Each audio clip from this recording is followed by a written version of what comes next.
तेजस्वी यादव ने आज एक ऐसा बयान दे दिया है जो विपक्षी पार्टियों खास करके नीतीश कुमार के जदयू और भाजपा को अब चैन की नींद नहीं सोने देगी। और यह बयान ऐसे वक्त पे आया है जब तमाम राजनीतिक पार्टियां अपनी अलग अलग रणनीतियों के सहारे चुनाव जीतने की कोशिश कर रही है। और यह बयान है कि राजद न केवल माय समीकरण मुस्लिम यादव समीकरण के लिए जानी जाती है, बल्कि बाप समीकरण भी नया बन रहा है जो राजद जिसे अपनाने जा रही है। और वह बाप का जो बी है उसका मतलब है बहुजन, अर्थात जो खास करके जो दलित तबके से आते हैं उनके लिए बहुजन शब्द का उपयोग किया जाता है। और बहुजन अर्थात उनके वोटर है। उसके बाद ए है जिससे अग्री जातियां, जो सवर्ण जातियां हैं वो भी जिन्हें कहा जाता है कि राजद के वोटर वो नहीं है, वो भाजपा के वोटर है, नीतीश कुमार के वोटर हैं। तो उन्होंने इस पर भी कुठाराघात किया है कि ये वोटर भी अब राजद के वोटर है, बहुजन हो गए, अग्रे हो गए। एक और बोले हैं जिसका नाम है कि आधी आबादी बिहार के जो है वो बोलते हैं कि वे उनका वोटर है।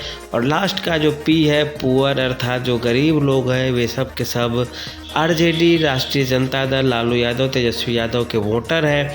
इस बात को देखिए साधारण शब्दों में कहा जाए तो कुछ मतलब नहीं है, लेकिन इसका एक बहुत बड़ा सांकेतिक अर्थ निकलकर सामने आ रहा है। और वह सांकेतिक अर्थ बिहार की राजनीति में भूचाल ला देगा। और सांकेतिक अर्थ यह है कि पहले से जो वोट बैंक राजद के खाते में थी वह तो अभी भी रहेगी ही, लेकिन अब राजद का ध्यान सवर्ण जातियों की ओर भी आ गया है। और अच्छे खासे में उनके कई सवर्ण विधायक भी हैं जो अच्छे खासे पद पे हैं। संजय झा को ले ले, सुनील सिंह को ले ले, तो इन लोगों के माध्यम से, तमाम लोगों के माध्यम से वह सवर्ण समाज के लोगों तक यह संदेश देना चाहेंगे कि हम आपके साथ हैं, हमें आपकी मदद चाहिए, हमें आपका वोट चाहिए। और इसके साथ साथ ही दलित तबके में भी सेंधमारी की कोशिश करेंगे तेजस्वी यादव। और यदि सवर्ण वोटर थोड़े संख्या में भी कट गया, 30 से 40% भी यदि कट गया तेजस्वी यादव की तरफ, तो फिर भाजपा और नीतीश कुमार के लिए एक बहुत बड़ी समस्या खड़ी हो जाएगी। और इसका जो खमियाजा होगा भुगतना पड़ेगा इन पार्टियों को, और इसे इतने हल्के में न लिया जाए।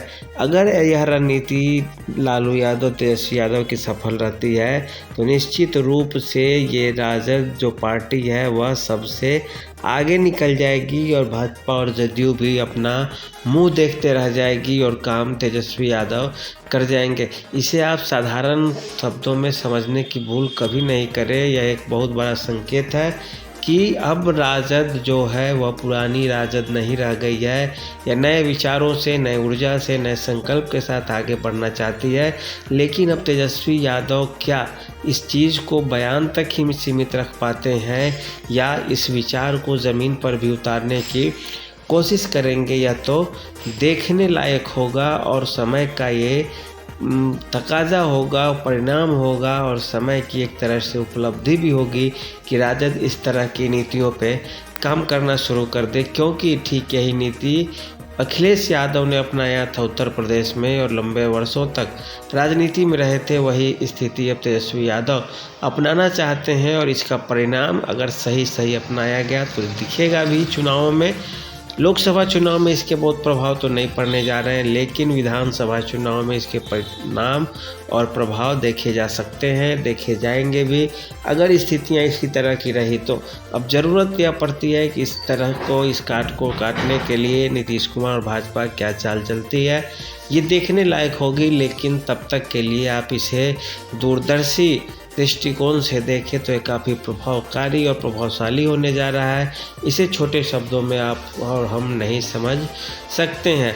अगर ऐसा होता है तो तेजस्वी यादव के पास अब तक जो 34 से 40% वोट बैंक है, 40, 42, 45% तक, वह बढ़ के सीधे 55 से 60 हो जाएगा प्रतिशत में। और किसी पार्टी के पास इसका जवाब नहीं होगा।